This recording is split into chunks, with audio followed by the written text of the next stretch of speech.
Hey boo, what are the little things that you do that get your mind really fascinated?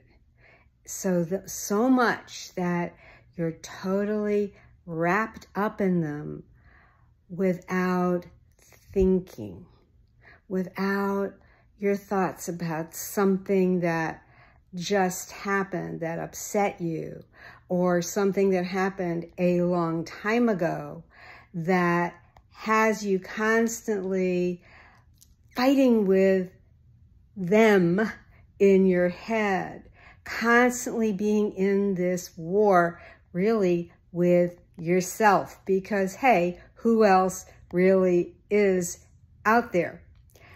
So when that happens, think of that thing you like to do. It doesn't have to be a big grand thing like that time you went climbing mountains in the Alps, or that time you went water sliding, or went to the beach, or that you were watching a volcano or something like that, or the big cruise to the cruise of a lifetime to Alaska. No, it doesn't have to be any of those massive, grandiose, Grand Canyon-y, breathtaking-y things.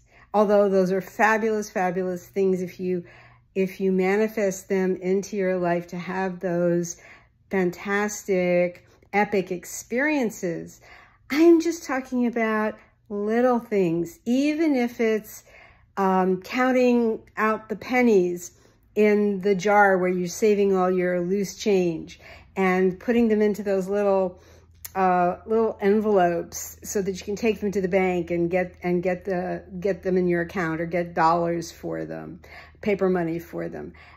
Little things that pull in your concentration and your fascination like a magnet. I mean, maybe it's peeling garlic. It could be any little thing that gets you entranced. Why is this so important? It's to give your mind a rest. Because one of the toughest things we have is when our thoughts are constantly pulling us away from being what we want to be, being how we want to be. And this undermines and undercuts who you are, and it gets in the middle between what you want and knowing you are God and that you already have it. So anytime that shows up for you, you really want to pull your mind away from it and give it a place to rest in something simple. And I remember a number of years ago, I was invited by some friends over to their house just for like a little 20-minute break and a cup of coffee or whatever. And we sat out in their lanai, their back screen porch. And we sat there, and it was the weather was lovely, not too hot. It was very, very comfortable. And we were watching, just kind of looking. We were looking at the way the leaves were growing on their plants. We were looking at a little lizard. Oh, my friend said, what is that lizard doing? Is it eating a leaf? Now where's he going? So it was like that. And we did that just sitting there, just taking in the moment, relaxing and breathing and sipping our beverage and looking at whatever nature was presenting us with right there. And when I walked out of there, it was just a short break. They lived in a private community where I was teaching a yoga class at their clubhouse. So, and these were people I knew for a long time. So they said, hey, come on over. And that's what we did. I sat there and we just chilled. straight into the moment. We weren't talking about the last week and all the ups and downs that they might have had. We weren't venting or complaining about something that a neighbor was doing or wasn't doing, or that they liked or didn't like, about where they were. None of that. We weren't talking about religion or politics or any of that. No, nothing.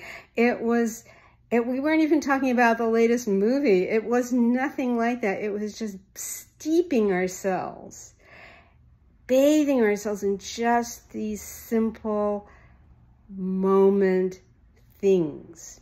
And when I walked out of there, and I'd only been at their house for maybe 20 or 30 minutes, it wasn't a very long visit, but man, I felt like I'd been on vacation for a week. I caught a reflection of my face, my expression in a window, and I looked at myself and I was like, oh my God, you look so relaxed. You're totally chill. You're just totally calm. Your whole vibe has changed. There's no stress, no anything. And, you know, you could say, well, yeah, you were teaching a yoga class. You're going to teach a yoga class. No, it wasn't exactly related to the class. It was to the overall sense of my entire being. And you can do that too. Maybe you already do. Maybe you have a favorite thing to do that moves the thinking mind, the small m mind, out of the way and allows the big M mind, the one mind, consciousness, to do what it does. And that's just to be. It gives you that sense of pure being.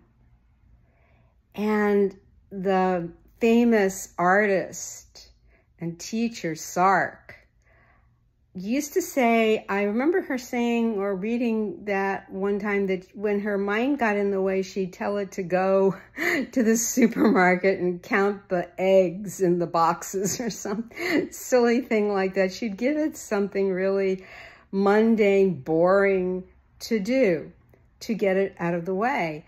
And, you know, totally transparent here, for a few days, my mind was, my overall feeling was kind of just less than I like it to be. And it wasn't that I was having a block around what content I wanted to make or anything like that. It was just a feeling of something being a little out of kilter. And I gave myself that moment. It was really for a good part of the day of just noticing things as they are. I realized I was adding on, some part of me was just wanting to add meaning. That's what the ego can do. It just wants to add meaning and tell stories and find reasons to be angry or worried or anxious or fearful or any of those things, because that's what actually seems protective and safe. But really, all it's doing is blocking you from the I am, from that power that you are, that greatness, that vastness that you are. So I would go out into the yard and I would look at the shapes of the leaves and the way the branches made space for the sky, and just little things where I could change my focus and just immerse myself in that. And I really could feel that oppressive off feeling dissolving, and then a huge gush of ideas and inspiration started to flow. And I'm not the only teacher, or Sark is not the only teacher, to come up with this way of exploring and clearing out the mind. And I had shared that exercise of letting the breath sweep away the mind down into the heart. But this is also something else you can add that will give you that spaciousness because it relieves the pressure of the thoughts. And try it. Let me know in the comments. Play with it, whatever it is in your own style, your own way that works for you. And notice what happens for you and how fast and what it does for your state, for your knowing, I am God, that you are the operant power, that your awareness of being is God. Thanks so much for watching, for coming back, and thank you to all my subscribers. So grateful that you are here with me, and I will see you in the next video. Love you, boo. See you soon.